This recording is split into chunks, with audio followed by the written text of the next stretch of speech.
À la faveur de l'élection présidentielle de 2000, Abdoulaye Wade, opposant naturel des deux premiers présidents du Sénégal, arrive au pouvoir.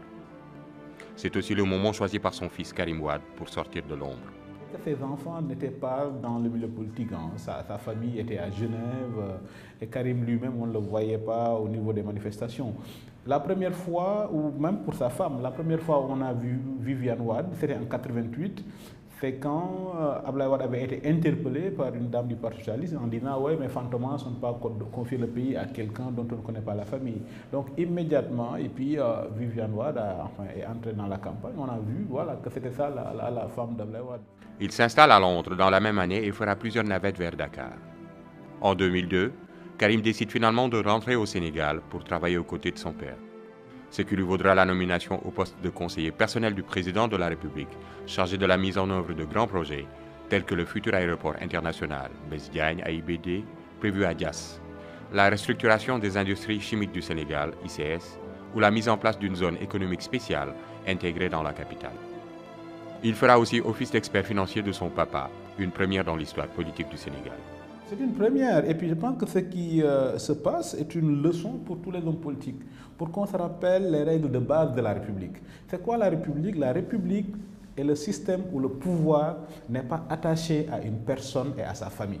Promotion ou montée en puissance, en juin 2004, Karim se verra confier la présidence de l'Agence nationale de l'organisation de la conférence islamique, ANOSI, avec pour mission de préparer et organiser le 11e sommet de l'ECI, devant réunir 4 ans plus tard à Dakar les responsables de 57 pays musulmans.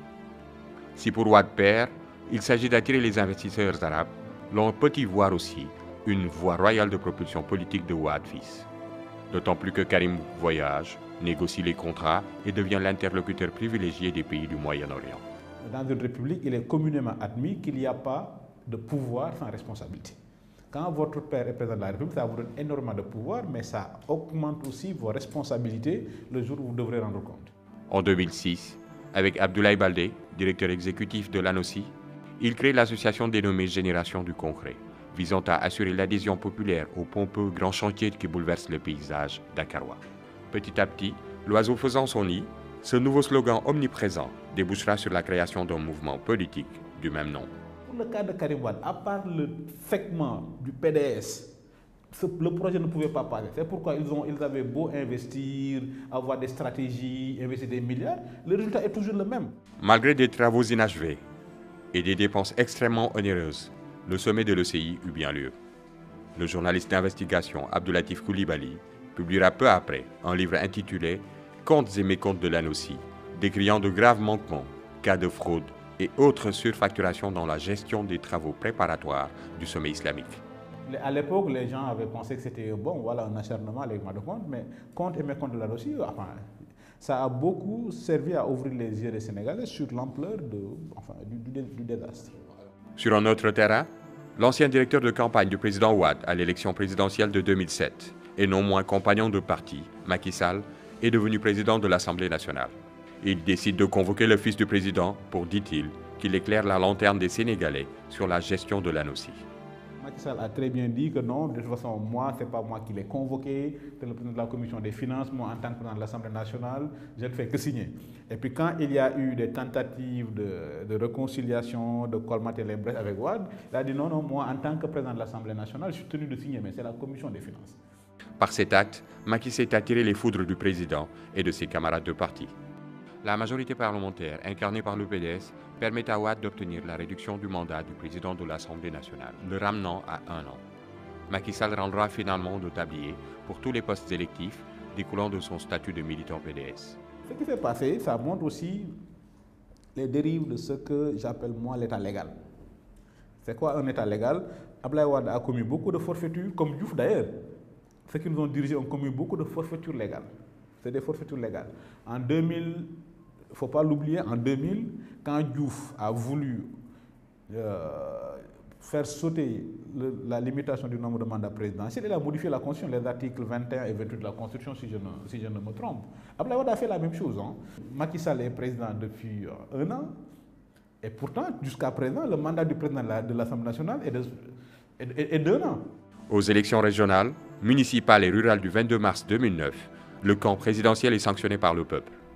Les alliés ont perdu même dans les localités d'où les leaders sont originaires.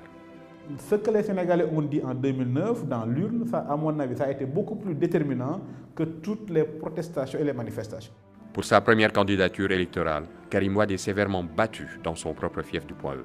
C'est un signe clair que si vous ne pouvez pas gagner dans votre... Et puis, au-delà du signe clair, c'était la première fois que Wade perdait le Point E.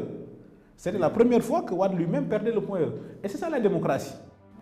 Au mois de mai de la même année, et cela malgré ses déboires électoraux, il est nommé ministre d'État, ministre de la Coopération internationale et des Transports aériens.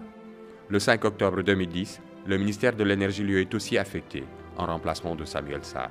Le fait que Karim ait perdu les locales au Point E et que son père le bombarde, c'est ça la République. La République, vous avez deux sortes de légitimité, c'est soit l'élection et soit la nomination.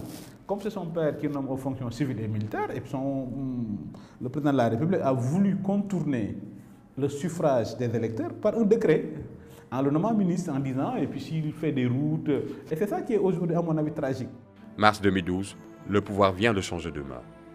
Macky Sall, l'ancien paria du régime de Wade, est devenu le maître du jeu. Au centre de sa politique de rupture annoncée, la traque des biens mal acquis.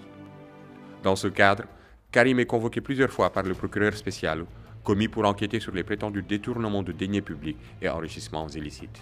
La rondelette somme de 694 milliards lui serait imputable. Ces montants proviendraient de montages financiers rendus possibles par la gestion de juteux secteurs comme celui du transport et de l'aviation civile.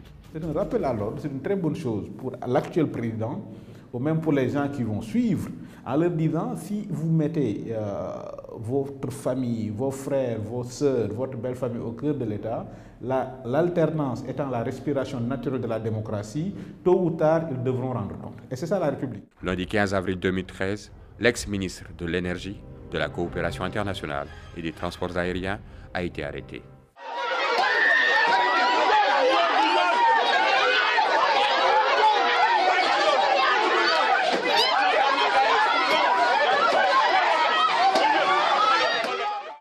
Avant qu'il ne soit aux affaires, je n'avais jamais vu quelqu'un d'aussi courtois et d'aussi convenable. Mais malheureusement, quand votre père est président de la République et quand vous êtes aux affaires, ce sont les courtisans qui vous rendent fou. Une chose est sûre, si Karim Wade réussit à sortir des mailles de la justice, blanchi et libre de tout mouvement, il deviendra de facto le meilleur candidat à la succession de Macky Sall si l'on se réfère au vécu récent de l'actuel chef d'État du Sénégal. Au demeurant, la confirmation des faits reprochés remettrait en question la renommée et la loyauté de l'ancien chef d'État, Maître Abdoulaye Wade.